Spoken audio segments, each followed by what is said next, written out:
Hey everyone, Mr. V here. Let's talk about systemic racism in education and what it truly means to be an anti-racist educator. We've recently been bombarded by statistics and infographics like this one, depicting discrepancies in police shootings by race. And I'm grateful that our whole society is finally taking a close look at these stark realities and confronting the harmful impact and pervasiveness of systemic racism. In addition to data on policing and criminal justice reform, I see a lot of information circulating about housing discrimination and redlining, gerrymandering, employment discrimination, and healthcare discrepancies by race. But what's maybe not getting enough attention is the impact of systemic racism in our schools. Every graph showing atrocious disparities by race in the criminal justice system has an analogous graph in education. Black students are given longer and harsher consequences for the same infractions. Black students are more likely to be suspended out of school, expelled, or arrested. For example, in New York City last year, black students made up roughly half of the suspensions while only representing a quarter of the city's public school students. You can check out School Culture Solutions blog entry number 4 for more stats on disproportionality in education and the immense harm caused by zero-tolerance disciplinary policies. What I want to make clear today is that restorative justice is the only approach that can reverse these unforgivable trends in our schools. And systemic racism is the chief obstacle that stands in the way of turning things around. Let's examine why that's the case. In a country that's 76% white, it is a fact that there can be no progress in combating systemic racism in policing without the active support of white civilians and white policymakers. Similarly, with 80% of our nation's teachers identifying as white, there can be no movement against systemic racism and disproportionality in discipline and in opportunities unless white educators wholeheartedly take up this cause. So I want to appeal directly to our white allies. There are 3 terms that we all have to be comfortable with and stop shying away from. Number 1, white supremacy. The ideology that holds that the thoughts, actions, and bodies of white people are inherently superior to the thoughts, actions, and bodies of non-white people. Every institution, system, and structure in our country's history has been shaped by white supremacy, leading to all of the disproportionate statistics we've discussed. Now, to white educators, this is historical fact, but it doesn't mean that you're inherently evil because you were born white. In fact, I have the utmost love and respect for dozens of white educators whom I've worked with over the last 20 years. No one is saying that you individually caused the current state of affairs. No one is saying that you can't be a white educator and effectively teach children of color. At least no one who's truly investing the empathy and critical thinking necessary to heal our country is saying those things. But we do need to have a mutual understanding of our history and agree to work together and speak openly about white supremacy in our schools. Number 2, white privilege. Privilege generally refers to benefits that you were simply born with and did not earn. I get it. No one wants to hear that their life has been easy or that they started the game with a 10-run lead, right? Everyone feels like they're struggling. When Americans in the top 10% income bracket are surveyed, they actually report that they're struggling, and they think that they're probably more around the 50th percentile. You know what? Everyone is struggling. I know your life hasn't been easy. I know everything hasn't been handed to you. The term white privilege, again, is not a direct affront to your character or work ethic. It's based on the historical fact of white supremacy and the advantages that white Americans are born with. The fact that you're still struggling should illuminate what the life experience of those on the receiving end of systemic racism must be like. And third, white fragility. The term that relates to how hard it is for our white allies to accept the first 2 terms. I highly recommend that everyone read Robin DiAngelo's book, White Fragility. White allies, you will be the drivers of the revolution to end systemic racism in education. So let's break down how racism can creep into our schools undetected. How well-intentioned educators often promote racist ideology and policy without even realizing it. And I want to recommend some tremendous resources in better understanding this phenomenon. The first resource is Chris Emden's 2016 book, For White Folks Who Teach in the Hood and the Rest of Y'all Too. Early on, he shares a story in which he led a professional development session to teachers in Wyoming, nearly all of whom were white, who taught indigenous students.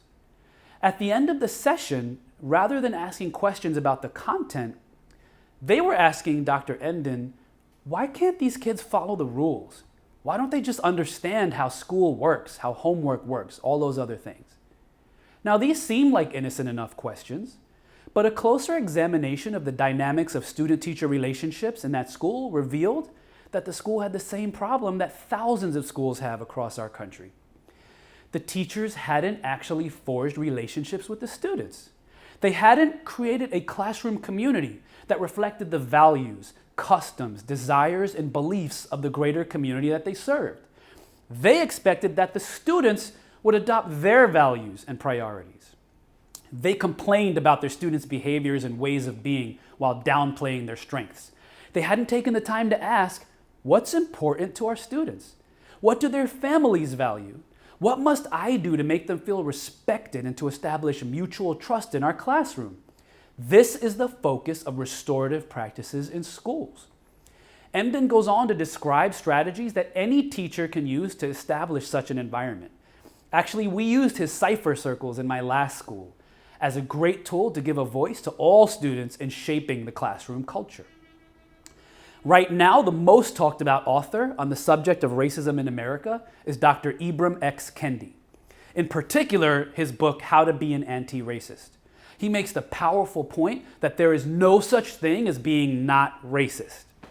Either you're racist and your actions promote the superiority of one race over others, or you're anti-racist and your actions proactively demonstrate the inherent equality of all races. There is no neutrality here. It doesn't mean that you're stuck, though. You can evolve, and you can also have a racist thought one day and commit an anti-racist action the next day. It's a fantastic book, but I'd love for all educators to take a step back and read Dr. Candy's award-winning 2016 work, Stamped from the Beginning. He identifies two different types of racism. Often when we think of racists, we think of those who profited from and morally justified slavery. Folks who wear white sheets and burn crosses, the guys who march with torches and spew hatred, or who are outwardly hateful in public and on social media. Dr. Candy describes this group as segregationists. But there's another more insidious form of racism that I believe is actually more responsible for the disproportionality in our schools, and yet often harder to identify because its proponents are often progressive and have good intentions. This group is known as assimilationists. If segregationists are open about their belief that the races are not equal, and anti-racists are clear that they believe that the races are completely equal, the assimilationists try to have it both ways. They believe that the races are biologically equal, but that various factors have made black behavior and thought inferior to that of whites. They believe that it's their job to develop these inferior black behaviors, and the go-to strategy is to encourage black adoption of white cultural traits and physical ideals. How might assimilationist racism show up in our schools? Perhaps when well-intentioned educators say, I want children of all races to have the same opportunities, but my black students need to learn how to behave, how to adopt my values, how to fit in and shed their bad habits. And if I could just teach them how to talk and dress right and respond to conflict and think about the world the way I do, then they could get into the type of college I got into and have a great life. We might need some harsh penalties to bring them along, though. We may need some zero-tolerance policies to guarantee that they change. Now, let's not confuse the message here. It's not that there's no value to teaching life skills and code switching and things like that. It's that by and large, our schools are run and our policies are shaped by well-intentioned individuals who want the best for their black constituents, but fundamentally believe that their behaviors are flawed and inferior. Even Dr. Candy admits, as a black man and as a scholar of issues pertaining to race, that he realized that he held anti-black racist beliefs before writing this book. It's hard to admit that we possess such beliefs when we've never had an overtly racist thought ourselves. That's the thing about assimilationist racism.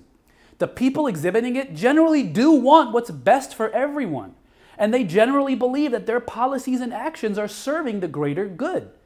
Without realizing it, though, their behavior is actually further cementing the disparities that they wish to eliminate. Remember, we're never stuck. we could definitely learn to eliminate racist beliefs. As someone who's been victimized by racism throughout my life, it's hard for me to admit that I may have ever engaged in anti-Black racist thought or action. But I now know that there are definitely policies I have enforced as a school administrator that are clearly racist. So I am not on a pedestal here calling the rest of the world racist. I'm evolving alongside all of you. You know, a few weeks ago, I saw a tweet by Dr. King's daughter, Bernice. She used a famous phrase from her father, order over justice. I reread MLK's letters from a Birmingham jail in which he first used the phrase. He really provides a foundation for Dr. Kendi's work, which comes 50 years later.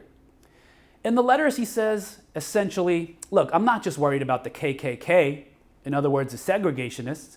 I'm worried about the white moderate who is more devoted to order than to justice. This is someone who prefers negative peace, which is the absence of tension, to a positive peace, which is the presence of justice. That is assimilationist racism in a nutshell. Unfortunately, many of our progressive white allies in education often subscribe to this ideology. If educators are either racist or anti-racist, and there is no in between, then if your school employs zero-tolerance policies and disproportionately suspends Black and other students of color, then it is engaging in racist action.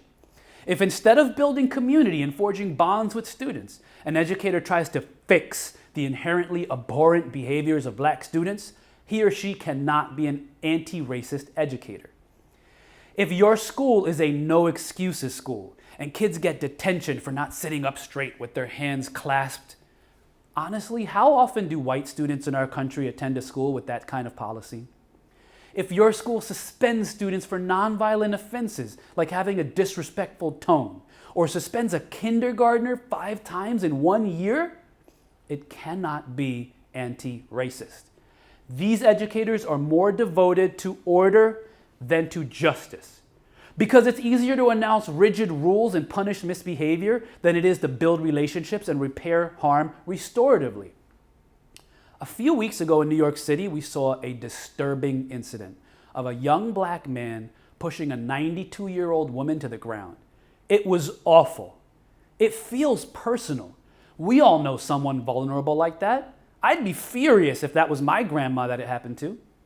The act definitely deserves a consequence. But I wonder if we can look at this horrible incident from all angles. The press started calling the man a brute, a monster. They said, lock him up indefinitely. He's not fit for society. And then they also published that he had literally been arrested over 100 times. 100 times? Aren't we failing this human being as well as a society? I mean, after the 37th arrest, did anyone stop to ask what kind of support this gentleman needs? Instead of just concluding that he's an evil, unsalvageable menace to society? Do you see the parallel in our schools? For instance, a child gets repeatedly removed from class for disruptive behavior. We don't get to the root of the problem, we just escalate the punishments. Eventually they suspend him, and that happens repeatedly. They say, he doesn't want to learn. He's a troublemaker. He just takes away from everyone else's learning. Statistically, this scenario is most likely to be reality for a Black student, and especially students with disabilities who receive special education services. Restorative schools don't place the onus only on the child. They acknowledge that the child is not getting something that he or she needs to succeed. And they start by making sure that all children feel a connection to the school community and have a strong relationship with at least one adult in the building. Everything we're talking about is a part of systemic racism. The severity of the individual incident has us so focused on maintaining order that we ignore the need for justice. Have we set this person up for success? Right now, both presidential candidates are being called out for this same issue. Trump has literally clung to the phrase law and order, with no mention of support, resources, love, building up communities, and meeting people's needs. Not exactly shocking coming from this guy. I think today that a well-educated Black person, male or female, has a tremendous advantage over a well-educated white person. And I felt that for a long time. I've said on occasion, even about myself, if I was starting off today, I would love to be a well-educated black, because I really believe they do have an actual advantage today. Yeah, that's the voice of segregationist racism. But the so-called liberal candidate Biden is being called out as well for his history of working with segregationists to produce racist crime bills. Lock the SOBs up, he said, with zero attention to the circumstances of the offenders or the structures designed to ensure that their needs could never be met. That's assimilationist racism. In closing, as educators, if we're not advocating for restorative justice in our schools with the same passion and dedication as the protesters fighting for police reform in the streets right now, then we cannot be anti-racist educators. Restorative justice is the answer because it teaches us how to build communities that reflect the values and voices of students, and provides the strategies needed to repair harm with alternatives to the antiquated, racist, zero-tolerance punishments that currently dominate our schools. If you do need an introduction to restorative justice, again, check out the blog, post number 3, called What Are Restorative Practices? Look, we're either dismantling systemic racism in schools or we're upholding it. There is no neutrality. Even if you teach in an all-white school, you have the responsibility to groom the next generation of anti-racist Americans. So let's be more devoted to justice than to order. Let's place loving relationships over unwavering rules. Let's ask whether we're meeting our children's needs before considering the burden that their behavior imposes on us. I would love to hear from you with feedback, questions, ideas. I'm happy to brainstorm with you about how to combat racism or disproportionality in your own school, or talk about arranging a restorative practices training for your staff. You'll see my email on the School Culture Solutions website, or you can directly book a call. I look forward to hearing from you, learning from you, and growing with all of you. Peace.